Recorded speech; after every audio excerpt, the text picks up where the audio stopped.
Doctor صاحب ہمارا یہ بتائیں، مہنگائی سب سے بڑا ایشو ہے. آپ کے جو ڈیٹا میں دیکھ رہا تھا اس میں آپ نے بتایا کہ ہائیسٹ ایور انفلیشن گئی ہوئی ہے، 24.9% جولائی میں ہو گئی، اور جو غریب طبقہ ہے اس کے لیے تو اور بھی زیادہ اس کا امپیکٹ ہے. لیکن جو انٹرسٹنگ چیز یہ تھی، آپ نے پوائنٹ آؤٹ کیا کہ جو پرائسز پٹرولیم کی چیزیں ہیں، بجلی ہے، فیول ایڈجسٹمنٹ چارجز ہیں، گیس پرائس ہے، انہوں نے 41% تو صرف ان کی کنٹریبیوشن ہے مہنگائی بڑھانے میں. اب ہمیں پتہ یہ لگ رہا ہے کہ جو LOI سائن ہوا ہے ود IMF، اس میں انہوں نے یہ بھی طے کیا ہے کہ ہم 50 روپے کی لیوی ایڈ کریں گے اب سے لے کے اگلے اپریل تک. 10 روپے پیٹرول میں ہر ماہ ایڈ ہوگا، 5 روپے ڈیزل میں ہوگا، تو یہ تو 50 روپے پر لیٹر اور آ جائے گا. پہلے یہ جو اس نے 41% مہنگائی بڑھانے میں رول ادا کیا ہے، تو پھر مہنگائی نیچے کیسے آئے گی؟ یہ آپ کا اگین بہت اہم سوال ہے اور میں کوشش کروں گا ایک مناسب جواب دینے کی. دیکھیے، یہ پوری کہانی نہیں ہے.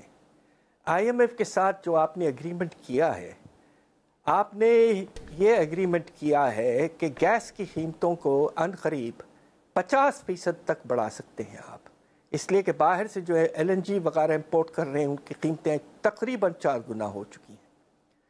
دوسری طرف آپ یہ دیکھیے کہ پچھلے کچھ مہینوں سے فیول ایڈجسٹمنٹ چارج جو ہے وہ 9، 10، 11 روپے تک پہنچ گیا فی کلو واٹ آور. لوگوں کے بل جو ہیں وہ 2 گنا ہو گئے، 2.5 گنا ہو گئے.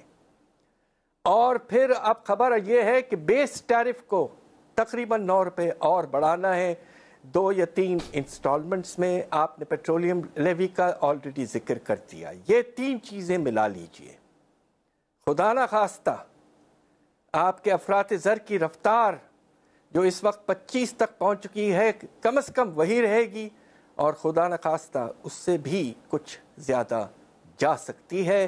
تاریخ کے سب سے بلند لیول پر خدا نہ خواستہ جا سکتی ہے. اچھا، انہوں نے اب کوئی 150 ارب کی اور بھی کمٹمنٹس کی ہیں ایڈڈ ریونیو کی، تو کیا اب ہمیں کوئی نئے ٹیکسز نظر آ رہے ہیں؟ پھر آپ نے یہ تو جو IMF کی ریلیٹڈ خبر تھی، پھر جو کریڈٹ کی اور یہ ساری باتیں نظر آ رہی ہیں، کیا آپ کو انٹرسٹ ریٹ بھی اب چڑھتا نظر آ رہا ہے؟ انٹرسٹ ریٹ، جی ہاں، یہ آپ کا بڑا اہم سوال ہے. another important question. دیکھیے، بات یہ ہے کہ آپ کو کسی نہ کسی طریقے سے امپورٹس کو کم کرنا ہے.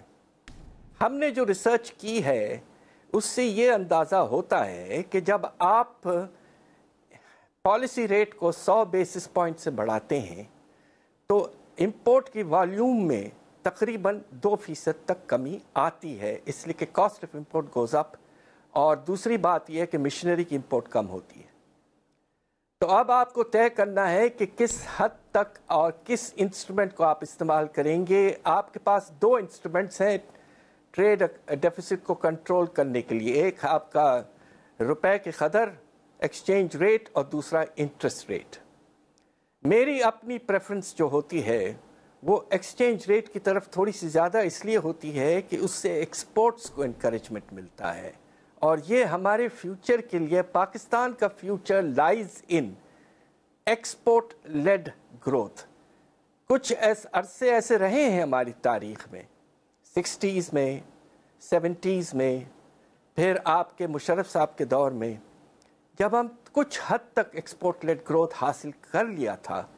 مگر مجھے افسوس سے کہنا پڑتا ہے کہ نواز شریف صاحب کی حکومت جو آخری تھی، جو ایکسچینج ریٹ پالیسی انہوں نے اڈاپٹ کی، اس سے بہت نقصان ہوا ہمارے ایکسپورٹس کو. لیکن